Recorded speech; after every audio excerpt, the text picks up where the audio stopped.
Hello बच्चों, कैसे आप सब। स्वागत है आपका फिर से यूट्यूब चैनल में। आज हम सीखने वाले हैं उसमें अपघटन का एक एग्जांपल आपको देंगे। उसके बाद विस्थापन अभिक्रियाएं समझेंगे क्या होती हैं, यानी कि डिस्प्लेसमेंट रिएक्शन।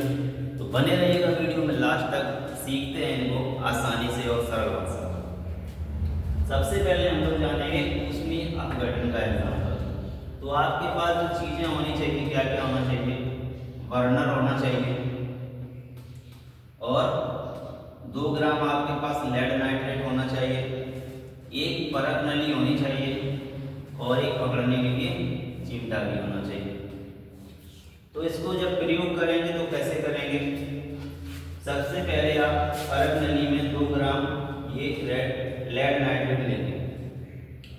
अब इसमें चिमटे से पकड़ लेंगे। पकड़ने के बाद इसको बर्नर की सहायता से थोड़ा गर्म करेंगे। जैसे ही गर्म करेंगे तो इसमें एक रिएक्शन होगी, उसमें अपघटन अभिक्रिया होगी। उससे क्या होगा, ये गर्म होने के बाद भूरे रंग का धुआं यहाँ से निकलेगा। भूरे रंग का धुआं निकलेगा, वो धुआं होगा किसका, नाइट्रोजन डाइऑक्साइड का। तो यहाँ पर हम लोग ये हीट की वजह से ये प्रोसेस हो रही है, इसलिए इसको बोल रहे हैं उसमें अपघटन। इसी प्रोसेस को प्रकाश अपघटन से भी करा सकते हैं, लाइट की हेल्प से होगी तो इसको क्या बोलेंगे, प्रकाश अपघटन। और इसको विद्युत की सहायता से कराएंगे तो इसे बोलेंगे विद्युत अपघटन। जब इसका विलयन लेंगे, घुला हुआ होना चाहिए। इसमें जब करंट प्रवाहित करेंगे, यानी विद्युत धारा प्रवाहित करेंगे, तो जब ये भूरे रंग का धुआं निकलेगा विद्युत धारा प्रवाहित करने से, तो तब उसे क्या कहेंगे, विद्युत अपघटन अभिक्रिया। तो हमने यहाँ पे समझा उसमें अपघटन अभिक्रिया का एक एग्जाम्पल। अब चलिए हम देखते हैं विस्थापन अभिक्रियाएं, डिस्प्लेसमेंट रिएक्शन क्या होते हैं। तो इसके लिए पहले हम लोग ये परिभाषा आपको समझाने की कोशिश करते हैं, समझने की कोशिश करो। विस्थापन अभिक्रियाएं वे अभिक्रियाएं होती हैं, विस्थापन अभिक्रियाएं वे अभिक्रियाएं होती हैं जिनमें एक क्रियाकारक पदार्थ, यानी कि कोई भी एक पदार्थ होगा, दूसरे क्रियाकारक पदार्थ से कम क्रियाशील पदार्थ को विस्थापित कर देता है। विस्थापित का मतलब यहाँ पे बच्चे नहीं समझ पाते, विस्थापित का मतलब होता है अलग अलग, ठीक है। तो क्या होगा इन अभिक्रियाओं में कि एक पदार्थ होगा और एक दूसरा पदार्थ होगा, उसमें एक कम क्रियाशील होगा और एक ज़्यादा क्रियाशील होगा।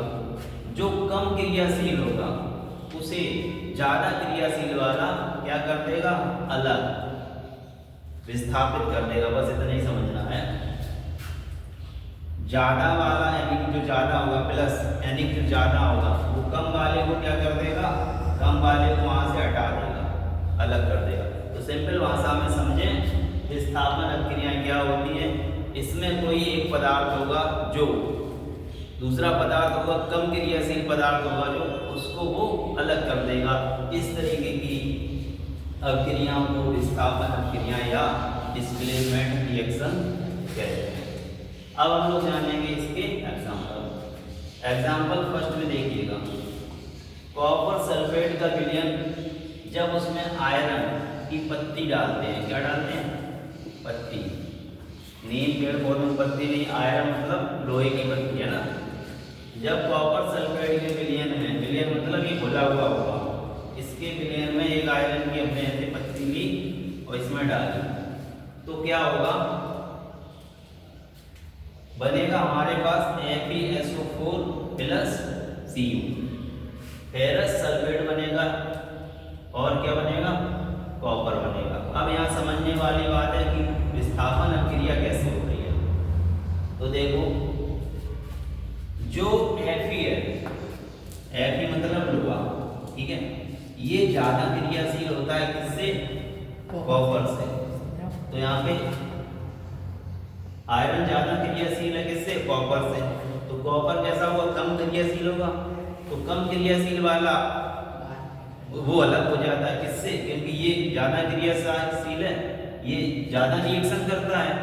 तो ये उसके साथ मिल जाएगा और इसको कम वाले को अलग कर देगा साइड में, ठीक है। तो वही यहाँ हो रहा है, देखो कॉपर सल्फेट और आयरन को जब मिलाया गया तो ये Fe यही है ज़्यादा क्रियाशील और ये कॉपर है ये कम क्रियाशील, यानी कि इसकी रिएक्शन थोड़ी धीरे होती है और Fe की रिएक्शन फास्ट होती है। क्रियाशील का मतलब रिएक्शन कितनी स्पीड से करता है ना, तो Fe यानी आयरन करता है तेज, इसलिए क्या होता है आयरन इसको यहाँ से हटाएगा और खुद इसके साथ बैठ जाएगा। तो यहीं पे हो रही है विस्थापन, क्या करा आयरन ने Cu को साइड किया और अब अपन ज़्यादा क्रियाशील है खुद बैठ गया वहाँ, तो ये बन जाएगा फिर Fe यहाँ मिल गया FeSO4 और Cu को यहाँ से हटा दिया अलग कर दिया। आया समझ में? तो फिर से एक बार विस्थापन क्रियाओं में क्या बताया था, एक क्रियाकारक पदार्थ यानी कि यहाँ पे एक क्रियाकारक पदार्थ हुआ, दूसरा क्रियाकारक पदार्थ क्या है कॉपर। अब ज्यादा क्रियाकारक पदार्थ है Fe तो इसको हटाएगा और कॉपर को अलग कर देगा। यही सिंपल भाषा में क्या है विस्थापन क्रियाएं। कॉपर सल्फेट का रंग होता है नीला कलर का, जब ये क्रिया होती है तो वो धीरे धीरे रंग फेरस सल्फेट का जो रंग होता है हरे में, यहाँ से हरा नीला हरे में चेंज होता है, ठीक। दूसरा एग्जांपल ले लो, फिर से कॉपर सल्फेट के विलयन में हमने अब की बार किसकी पत्ती डाली, जिंक की। Zn क्या होता है जिंक की पत्ती डाली। यहाँ पे भी जिंक है ना ये अधिक क्रियाशील है, इसकी रिएक्शन फास्ट होती है, किससे फास्ट कॉपर से। तो क्या करेगा जिंक बैठ जाएगा उसकी जगह, उसको हटा देगा, तो वही होगा ZnSO4 जिंक सल्फेट बन गया और कॉपर को अलग कर दिया। अब यहाँ पर अगर कोई ऐसा पदार्थ लेते जो कॉपर से कम क्रियाशील होता है ना, तो फिर वो हटा ही नहीं पाता, तो फिर वहाँ पर विस्थापन क्रिया होती ही नहीं है ना, क्योंकि हटा ही नहीं वहाँ से, पहले से ही वो सब बड़ा है। समझ में आया?